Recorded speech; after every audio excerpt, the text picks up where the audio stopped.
Haya ndo madhara ya HPV. Nikisema HPV nitazungumza kwa Kiswahili kidogo ili mmoja aelewe. Ni kama vipelepele, kama masundusundu, ni kama malengelenge fulani ambayo yanaota sehemu za siri.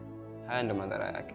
Kwa hiyo mwanamke ambaye anapitia situation hii au mwanaume ambaye anapitia situation hii, haya ndio madhara yake. Kwa mwanamke ambaye ana maambukizi ya HPV anaweza akapata kansa ya shingo ya kizazi, yani saratani ya shingo ya kizazi. Lakini pia mwanaume ambaye ana maambukizi ya HPV zinaweza kupelekea mpaka maumbile yake kuulika na baadaye kukata maumbile yake, sawa, au katika maumbile yake, sawa.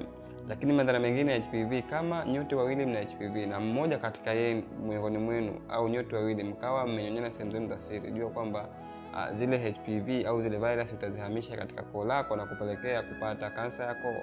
Kwa kama wewe mwanamke unapitia situation hii au ni mwanamume unapitia situation hii, nimeelezea video zangu zilizopita vizuri sana, kisha unazipitia na unaelewa vizuri. Nitaweka picha zake hapa, hizo HPV zinakuaje ili uweze kujifunza. Kumbuka kwamba afya ni mtaji na bila afya bora huwezi kufanya chochote.